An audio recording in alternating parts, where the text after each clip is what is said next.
Order Carnivora. Carnivore. Noun. An animal that feeds on flesh. Carnivora. Also noun. An animal that feeds on that a group of placental mammals. Predator. A animal that an animal that eats another animal. The predator. Some weird alien thing. Okay, that was a joke. Okay, the order Carnivora is the main mammalian carnivore group. There are some not all carnivores are carnivores, and not all carnivores in the mammal family are carnivorans. This will be on the group known as Carnivora. Okay, let's talk about the earliest carnivorans that I know of. The first major carnivoran group was the creodonts. Now, the creodonts, they were a unique group. Okay, in retrospect, they did kind of look like dogs.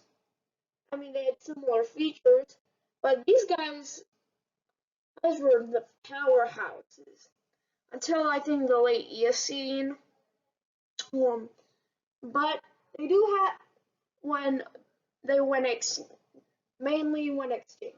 But there is one branch that became a superpower until another branch took over again in the, I think, early Miocene. But then went extinct. There is one branch that survived. That is the branch that includes sloths, pangolins. If you don't know what a pangolin is, it kind of looks like an anteater crossed with an armadillo. You can search it out. Armadillos and anteaters. I know it kind of sounds weird.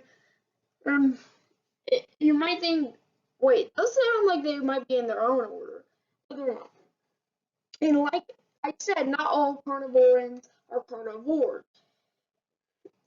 For example, like the sloth, it eats leaves.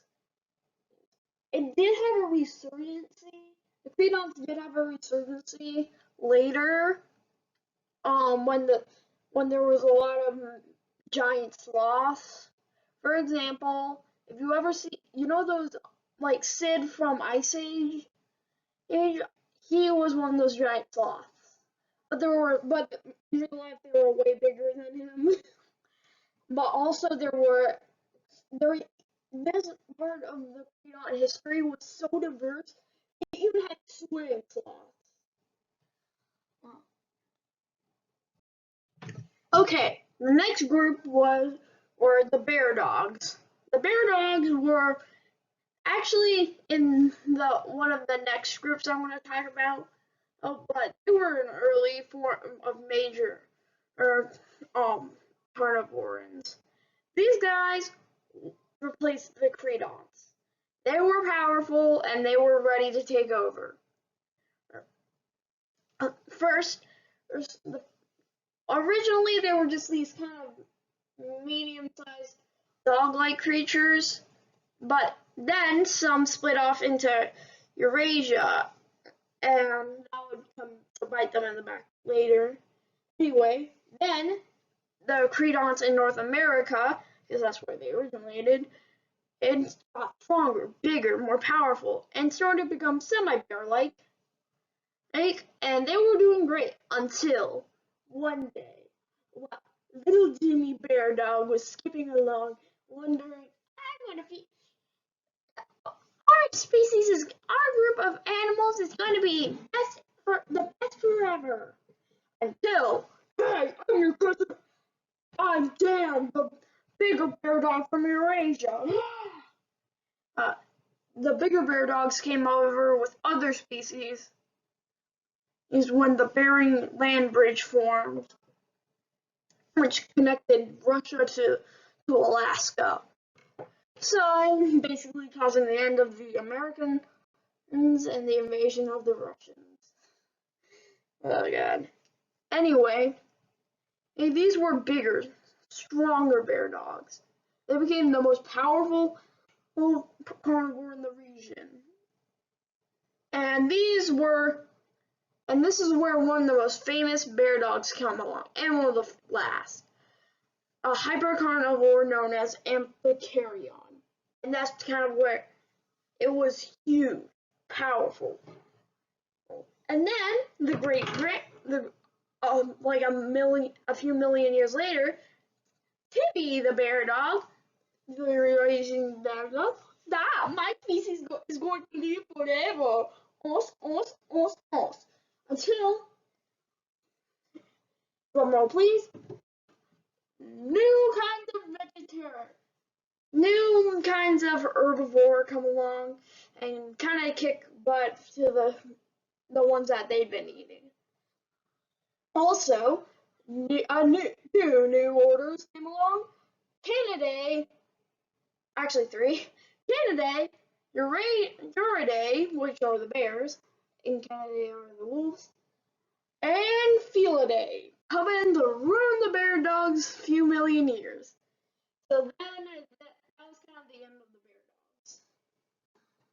bear dogs. These were awesome animals, but sadly the Credonts don't have any relatives left today. I'm at the bear dogs, unlike the Credonts, so we only have fossils. Oh, say, can you see? Okay, now I'm gonna move on to the 2 major groups of surviving candidates. Carnivores. The caniforms and the feliforms. I'll talk about the caniforms first because they're so cool.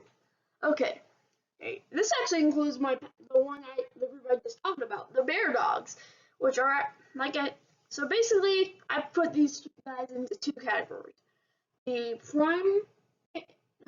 prime caniforms and the secondary caniforms. Why? Because the prime caniforms, most of the time they don't have any predators. Like, I'm guessing sometimes in some rare cases, like a fox, that's like this anyway.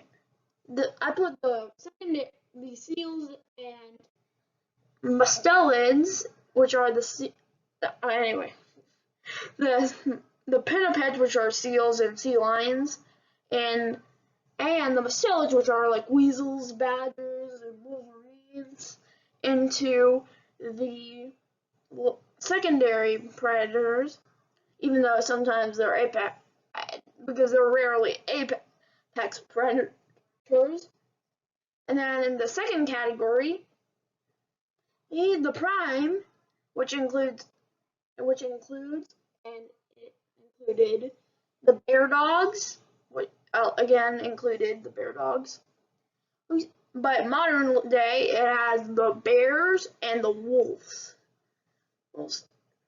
So the canids and the Ursidae family.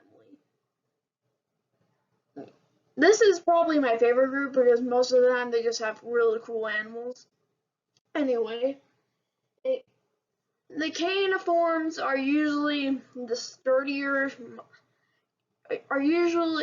usually have a few things in common.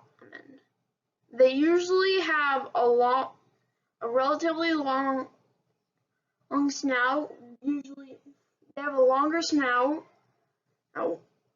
They're usually pretty slender, or at least like either really slender or really bulky, and usually they're predators. So that's basically the caniform. I think the only one that is mostly vegan are the pandas. I'm pretty sure like some of the mustelids do eat some fruits and stuff, but you win some and you lose some. The other group of surviving carnivores are the feliforms. They're the group that includes cats, aka Felidae, and hyenas, mongooses, and I'll just go over them one by one. Cats, you probably know what they are. Tigers, tigers, leopards, lions, and cheetahs. There's also the puma, aka the mountain lion. And if you're from Florida, you know what that is as the Florida panther. But there's also things like the ocelot, also the jaguar, also you probably know about. The fishing cat, the serval, the caracal, the lynx, the bobcat, which is the mascot of my elementary school, which is pretty cool. Anyway, these are some apex. I consider these guys the prime carnivorans of the feliforms, the prime caniforms of the feliforms, because most of the time they are the apex predators, or if they, but not always. And the feliforms are usually divided up into like a few main categories. Panthera, which includes the big cat, which are Panthera onca, which is the jaguar, Panthera leopardus, which is the leopard, Panthera tigris, which is the tiger, and Panthera leo, which is the lion. But then there's a snow leopard, which I forgot its scientific name. But there's also the leopardus genus, which includes the ocelot, its smaller cousin, I forgot its name, sorry, and some others. Okay, I just talked about I've just talked about these guys way too much, so I want to talk about the next area. The others, which are closely related to each other. This includes mongooses, which are kind of the mustelids, aka weasels of the feliforms. These guys are slender and mostly found in Asia, but you can find them in Africa and other places. These are sometimes actually venomous to snake bites, which is cool. Then there's a Fusa. You probably don't know what that is, so I'll tell you. Fusa it kind of looks like a mongoose, but it isn't. These guys are secretive, amazing climbers, and they are apex predators, because there's not many others. The Fusa lives on Madagascar. You should do more research on it. I promise you'll enjoy it. Anyway, for the final feliform I'm going to talk about is the hyena group. Hyenas include all kinds of hyenas, and you might be thinking, whoa, those look more like dogs.